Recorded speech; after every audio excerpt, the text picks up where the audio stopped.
अस्सलाम वालेकुम नाज़रीन, मेरा नाम है डॉक्टर फुरकान बशीर, पाकिस्तान का वाहिद अमेरिकन सर्टिफाइड डंगर डॉक्टर, गायों भैंसों का इलाज करने वाला। तो ये जिस केस पे आया हूँ, ये आजकल ये अगला पूरा महीना केस चलते रहेंगे। 15-20 दिन हो गए हैं इन केसों को शुरू हुए और अगला पूरा महीना ये चलते रहेंगे। केस क्या है? सादा सा केस है जी। जानवर खाना पीना कम कर गया, जब भी बुखार चेक करवाया कम निकला है। अगर चाहे इस केस के मालकान जो हैं, इन्होंने पहले 2-3 डॉक्टर बुलाए हैं। मैंने पूछा जी क्या टेम्परेचर का सूरत हाल थी, कहते किसी ने बताया ही नहीं। कहते हैं जी बस कमज़ोरी है, कोई फलानी बीमारी है, फलानी बीमारी है, टेम्परेचर नहीं है। हमने इसका टेम्परेचर चेक किया है तो इसका टेम्परेचर निकला 100, होना चाहिए 101, 102। 100 का टेम्परेचर निकला है, जबकि जानवर धूप में खड़ा है, कानी गंजी धूप है, इसके ऊपर खड़ा है और आज सर्दी भी कुछ कम है।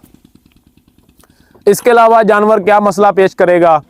इस जानवर की हिस्ट्री ये है कि ये जब उठता है इसे उठा नहीं जाता। जब मालकान इसको रस्से पटे डंडे लेके उठाते हैं अपने आसरे करके तो ये उठ जाता है, उसके बाद चलता फिरता रहता है, ज़रूरत के मुताबिक कुछ खाता पीता भी है। आप देख रहे हैं ये फ्लैंक रीजन थोड़ा सा इसने अपना गुजारा किया हुआ है। 15 दिन पहले ये जानवर बीमार हुआ है, बीमारी में बैठ गया है, बैठ के इसने बच्चा दिया है जो उस तरफ खड़ा है, बड़ी प्यारी कट्टी है, 5-6 दिन उसकी उम्र हो गई है। दूध इसने नहीं दिया। इसका हवाना देखें, चड्डा भी गुजारे लायक है, लेकिन बच्चे को भी दूध नहीं दे रही, बच्चे को भी दूध दूसरे जानवर का पिला रहे हैं। ये केस अब हर तरफ आ रहे हैं। मसला एक ही आ रहा है जी, जानवर को उठने में प्रॉब्लम आ रही है या जानवर खुराक कम कर रहा है। तो ये बीमारी समझने के लिए तो तमाम भाई देख रहे हैं, पहले उनको तसल्ली के साथ दांतों के नीचे जुबान देख के कहानी सुननी पड़ेगी कि ये केस है क्या। इसे हम कहते हैं हाइपोफास्फेटेमिया, क्रॉनिक हाइपोफास्फेटेमिया, के जिस्म के अंदर फास्फोरस की कमी हो गई है। तो फास्फोरस याद रखें फसलों के लिए भी ज़रूरी है। तमाम ज़िम्मेदार जानते हैं जी, हम भाग भाग के डीएपी डालते हैं और फिर कहते हैं डीएपी बड़ी महंगी हो गई है, या एसएसपी डालते हैं। डॉक्टर के पास जाएं, बच्चे को ले गए, बच्चे डॉक्टर कहता है जी बच्चे को कैल्शियम की कमी हो गई, बच्चे को फास्फोरस की कमी हुई है, 1 गिलास दूध रोज़ाना दिया करो। तो कैल्शियम और फास्फोरस हड्डियों के लिए तो बहुत ज़्यादा ज़रूरी हैं और साथ में जो पट्ठे होते हैं उनके लिए भी ज़रूरी है। जब जानवर को फास्फोरस की कमी होती है तो जिस्म आहिस्ता आहिस्ता अपना जो सिस्टम है खुराक हज़म करने का उसको कम कर देता है। जब कम कर देगा तो ठंड का मौसम है, जानवर का टेम्परेचर भी थोड़ा सा कम हो गया, ठंड लगी, 101 पे होना चाहिए, 100 पे आ गया, 99 पे आ गया, 98 पे आ गया। जब टेम्परेचर कम हुआ तो दिमाग ने सिग्नल दिया जिस्म को सारे को कि भाई टेम्परेचर कम है, जो ज़रूरी चीज़ें हैं वहाँ पे खून भेजो, बाकियों पे ना भेजो। ज़रूरी चीज़ें कौन सी हैं? दिमाग ज़रूरी है, दिल ज़रूरी है, गुर्दे ज़रूरी है, फेफड़े ज़रूरी हैं, जिगर ज़रूरी है, ये 5 चीज़ें ज़रूरी हैं। बाकी दिमाग के मुताबिक पट्ठे ज़रूरी नहीं हैं, हड्डियाँ ज़रूरी नहीं हैं, मैदा ज़रूरी नहीं है, क्योंकि ज़िंदा रहने के लिए इन चीज़ों की ज़रूरत कम है। बाकी अगर दिमाग को खून 1 मिनट ना जाए तो जानवर ख़त्म, इंसान ख़त्म।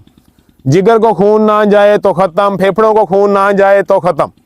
ज़रूरी चीज़ों को चला गया, खुराक हज़म करने का सिस्टम और कम हो गया, ठंड की वजह से मसला बना और खुराक और कम हुई। ठंड की वजह से जिस्म को सिग्नल चला गया कि खुराक हज़म करना बंद कर दो, खून नहीं देना तुम्हें, और मसला बन गया। ये वैसे ही है जैसे छोटे बच्चे आपस में लड़ते हैं तो एक दूसरे के बाल पकड़ लेते हैं, फिर कहते हैं पहले तू छाड़ दे, पहले तू छाड़।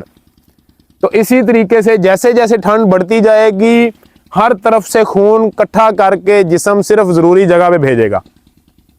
यहाँ तक बात बन गई। अब आपने उस जानवर को टेम्परेचर मेंटेन करवाना है, उसका बुखार जो कम हो गया है वो पूरा करवाना है। कैसे पूरा करवाना है? उसको अच्छी खुराक देनी है। आजकल यहाँ ये अपर पंजाब जो है, गुजरात जहाँ पे खड़ा होकर मैं वीडियो बना रहा हूँ, यहाँ पे खुराक के नाम पे ये पराली है और साथ में वो पीछे बरसन लगा हुआ है, स्टाला जिसे कहते हैं, बरसेम कहते हैं, रिंजका कहते हैं, और इसके अंदर डाली होती है जिसे हमारे कहते हैं सरसों, गोभी सरों, ब्रासिका। तो ये जो गोभी सरों है ये भी जिस्म के अंदर जाके फास्फोरस को कम करती है, फास्फोरस का जिस्म में जज़ब होना कम कर देती है। इसकी वजह से जो पहले प्रॉब्लम चल रहा था वो और बढ़ गया, तो अच्छी खुराक का मामला तो भाड़ में चला गया। दूसरी बात होती है कि खुराक अच्छी देनी है तो याद रखें कि बोटियां दो वही जिस्म का हिस्सा बनती हैं जो रोज़ घर में खा लेते हैं, जो 15 दिन बाद जाके वलीमे पे 2 किलो बाकरा पाड़ के आते हैं हम, वो या कब्ज़ कर देता है या पेचस कर देता है। तो यहाँ पे अगली गलती आ जाती है कि हम इकट्ठा आधा किलो तेल दे दिया, 1 किलो तेल दे दिया, 2 किलो गुड़ का शीरा दे दिया, अलसी दी पिन्नियाँ बना लिया, वो एक दे देती। ये चीज़ें नहीं काम देंगी एंड टाइम पे आके। इसके लिए आपको पहले से तैयारी करनी पड़ेगी। जो जानवर नज़र आ रहा है कि ये कमज़ोर है, उसको पहले से तेल देना शुरू करें, उसको पहले से वंडा थोड़ा सा बढ़ा दे, क्योंकि अगर आप टाइम पे देंगे तो फ़ायदा नहीं होगा, क्योंकि जिस्म ने खुराक हज़म करने का सिस्टम तो पहले ही कम कर दिया है।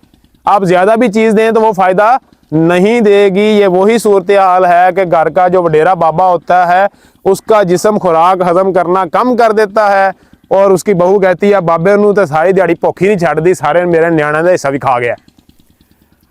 अच्छा, अगली बात, ये प्रॉब्लम बन गई है। अब आपने करना क्या है? पहले नंबर पे उसको खुश्क जगह देनी है। ये जो कहते हैं ना लुई कंडा पाड़ गया जानवर, बाल उसके खड़े हो गए हैं, वो लुई कंडा इसलिए पाड़ गया है कि जानवर जिस्म का टेम्परेचर अपना गर्माई पूरी रखने की कोशिश कर रहा है और बाल खड़े हो गए हैं ताकि यहाँ पे इंसुलेशन बन जाए और इसको ठंड ना लगे। अगर ये गीला हो गया जानवर तो वहाँ से एवेपोरेटिव कूलिंग आएगी। अपने हाथ पे पानी लगा के देखें, बहुत ज़्यादा ठंड लगेगी, क्योंकि पानी जब भाप बन के उड़ता है तो पीछे ठंडक करता है। तो अगर आपका जानवर गीला है और आपने ऊपर एक चादर उसकी सिर्फ कमर के ऊपर डाली है तो उसका कोई फ़ायदा नहीं। चादर डालनी है, पूरे जिस्म पे चादर लपेटें। ये वाला हिस्सा जो है पसलियों वाला, ये सारा हिस्सा कवर हो, खुश्क जगह पे रखें। दूसरी चीज़, तीसरी चीज़, उसको कोई ताकत की बोतल एक बार लगवाएं ताकि उसका टेम्परेचर मेंटेन हो। तीसरी चीज़ हो गई। उसको जो कमरा है वो भी गर्म हो। तो गर्म कमरा इस तरीके से नहीं करता। हमारे यहाँ पे ज़मींदार के पास जाएं ना, मेरा 10 साल मुझे हो गए हैं देखते हुए, कि जब जाके हम ज़मींदार को कहते हैं ना जानवर में ठंड लग गई, 95 तो टेम्परेचर आ गया है, तो इसके करीब आग जलाओ, तो चाचा जी की आंदे ने लोग, और कोई पराली कख बालो मुंडियो, पराली कख, तो वो सिर्फ धुआं करता है, धुएं की वजह से सांस और ख़राब होगा। तो उसके करीब अच्छी वाली आग कोयलों की जलानी है जिसका धुआं ना हो। ये चीज़ हो गई। जगह भी खुश्क कर ली, बोतल भी लगवा ली। एक बार टेम्परेचर मेंटेन हो गया, फिर उसकी कम से कम 20 दिन अच्छी खुराक रखनी है। बोतल में क्या करना है? फास्फोरस की कमी है, फास्फोरस का टीका लगाएं। मैं अक्सर बताता हूँ, ये जो रत मूत्रे के केस में आते हैं, एल्फॉस टीका आता है, वो इसको लगवा लें, चाहे गोश्त में लगा लें, चाहे नाड़ में लगा लें। अभी इस जानवर को कैल्शियम की भी कमी है तो हम कैल्शियम की बोतल लगा रहे हैं। बोतल पाई जी तुझी विच सारी मुक गई, ठीक हो गया। अच्छा, यहाँ तक बात आ गई। डॉक्टर साहब कहाँ तक बात आई थी? किसी ने याद? हाँ, एल्फास का टीका लगाना है। उसके अलावा इसको मैथिकोबाल का टीका लगाएं। मैथिकोबाल जो है ये बहुत ज़रूरी है जानवरों के और इंसानों के खुराक हज़म करने के सिस्टम के लिए। मैथिकोबाल की गोलियां खिला लें। नैरोबियान का टीका, उसमें भी मैथिकोबाल है। जो इंसानों वाले ये दवाइयां बताई हैं, जानवरों वाले टीकों में साइनोसेल के नाम से आता है, बी कम्प्लेक्स के नाम से आता है, मुख्तलिफ नामों से आता है। वो इसको 10-20 ml रोजाना लगाएं। साथ में इसको अच्छी क्वालिटी का मिनरल मिक्सचर, इस जानवर को तकरीबन 100 ग्राम रोजाना की ज़रूरत है। इसी वजह से ये दूध नहीं दे रहा, ना जिस्म में कैल्शियम है ना फास्फोरस है, वो कैसे देगा? ठीक हो गया जी। फिर से एक बार याद कर ले, जो जानवर बैठ जाए और उठा ना जाए उसको फास्फोरस की कमी है, फास्फोरस का इलाज करवाना है। जो जानवर बैठ गया है लेकिन आप देखते हैं शाम को उधर छोड़ा है, अब इधर पहुंच गया है, ज़मीन पर रेंगता फिरता है, उस जानवर को भी फास्फोरस की कमी है, उसको फास्फोरस का इलाज करवाएं। जो जानवर पीछे वाली टांगें दोहरी करता है, ये टांग ऐसे है वो ऐसे करके रखता है, उसको भी फास्फोरस की कमी है, उसको भी फास्फोरस की कमी का इलाज करवाएं। सबसे बेहतरीन तरीका ये है कि जब हल्की सी कमज़ोरी शुरू हुई है तब ही मिनरल मिक्सचर इस्तेमाल करना शुरू कर दें। अच्छा सा कैल्शियम पाउडर कोई भी ले लें, मार्केट में बहुत सारे हैं, उनका इस्तेमाल शुरू करें। और जैसे ही सर्दियां शुरू हों, अभी सर्दियां आनी हैं, अभी सर्दी आई नहीं है, सर्दी तो अभी अगले महीने आएगी, तो जो जानवर आपके बाड़े में कमज़ोर हैं उनको अभी से फास्फोरस शुरू करवा दें। उनको तेल सरसों का ले लें, मीठा तेल ले लें, हमारे अमूमन कंसेप्ट है कि सरसों का तेल ठंडा होता है तो मीठा तेल गर्म होता है। थोड़ा सा इस बात में सच्चाई है कि 1 किलो सरसों के तेल में 1 किलो अलसी के तेल की निस्बत एनर्जी कम है, लेकिन ठंडे वाला कोई कंसेप्ट नहीं है कि इसको ठंडा लग गया है। ज़रूरत सिर्फ इस बात की है कि आप 50 से 100 ग्राम उसके जिसामत के मुताबिक उसको रोज़ाना दें, ताकि जब सर्दियाँ आएँ तो वो कमज़ोर ना हो। अब इस जानवर को अभी हम आज लगा रहे हैं कैल्शियम और फास्फोरस की ड्रिप इकट्ठी। अगले 3-4 दिन ये ताकत के टीके जो मैंने बताए हैं वो लगवाएगा, साथ में मिनरल मिक्सचर मालकान ने ऑलरेडी शुरू कर दिया है वो खाएगा, और फास्फोरस के टीके लगवाएगा। चादर इसके ऊपर मालकान बांध देंगे। चादर बांध लोगे ना, हुन गिल्ला भी नहीं होने दोगे? गिल्ला तो ਹੁੰਦਾ ही नहीं, अंदर भी खरे सूखा। क्योंकि मालकान ने इस जानवर के लिए कसाई भी बुलाए थे, तो माशाल्लाह उन्होंने इस जानवर का रेट लगाया 15,000 रुपया। एक ने 15,000 लगाया, एक ने 30,000 लगाया है। तो मालकान ने फैसला किया कि जी 15,000 बेचने की बजाय हम 15,000 इसके ऊपर लगा देते हैं। तो ये हमारे कसाईयों का हालात है। उम्मीद है इस वीडियो से किसी को फायदा होगा। डॉक्टर इब्तिसाम को चीज़ रह गई है दसण वाली? सारा कुछ हो गया, सरसों का हो गया जो डॉक्टर इब्तिसाम पढ़ के आया सानू याद कराया, फास्फोरस डेफिशिएंसी का हो गया, मिनरल का हो गया। फिर मिलेंगे, तब तक के लिए अल्लाह हाफिज़।